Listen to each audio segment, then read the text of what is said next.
In today's video, we're going to look at how you can find out exactly what stakeholders need.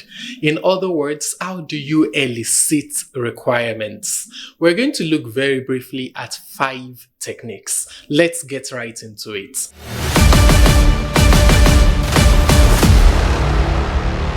Imagine that you're a business analyst working with a retail store that is launching a mobile application.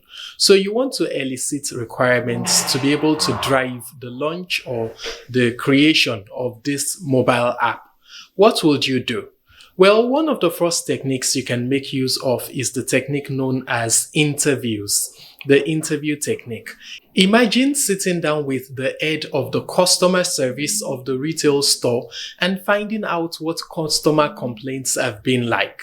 She walks you through the complaints, she tells you the most frequently occurring complaints, and with those you have a good understanding of what customers want from the store.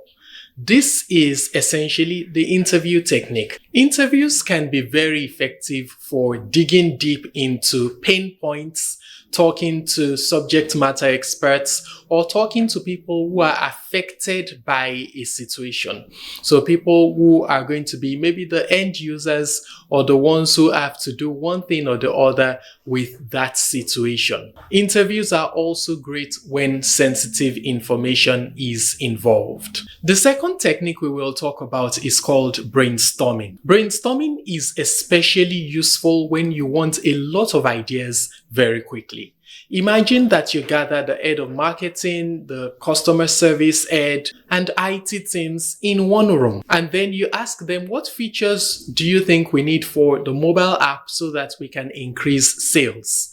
And everyone comes up with ideas. Some of those ideas would be useful, some of them might not be, but that is what brainstorming is all about. It helps you get a pool of ideas, and then you can narrow down to the ones that will be useful ultimately. So you should use brainstorming when you want creative ideas and you want diverse perspectives. Let's go to the third one, and that is workshops. This is a very popular elicitation technique, and it is especially useful when you need to drive consensus. In other words, when you want to have different stakeholders in the room and you want them to agree. So imagine that for the retail app, you have the customer service, you have the logistics people, and you have the IT team in one room. And then you begin to map out the customer journey. You make use of what is called a customer journey map. And that helps you to understand things from the perspective of the customer. But it also helps you to know what features are essential and the things that you need to prioritize. So workshops can be especially useful for resolving conflicts and aligning perspectives in real time. You should use the technique when you need collaboration to make key decisions. Let's look at another technique, and that is document analysis. Document analysis is especially useful when you have existing processes and you want to understand those processes or systems. So imagine reviewing sales reports, complaints logs, and the POS operation manual, for example. And by the time you've reviewed those, you find out that 25% of the delays that your customers are faced with come from maybe a bug with the system. That is very vital information, and you've gotten that by reviewing existing documentation. So document analysis is a very useful and a very essential technique. It can reveal gaps and constraints that you may not hear directly from stakeholders. The last elicitation technique we will examine is prototyping. What are prototypes? They are like demos. So you create a demo, you create like a miniature version or a version of the product that customers can interact with and which can serve as the basis for elicitation. So imagine that people look at something and then they're able to interact with it and they're able to say, no, I don't like where this particular button is. I think it would be more effective in a different location.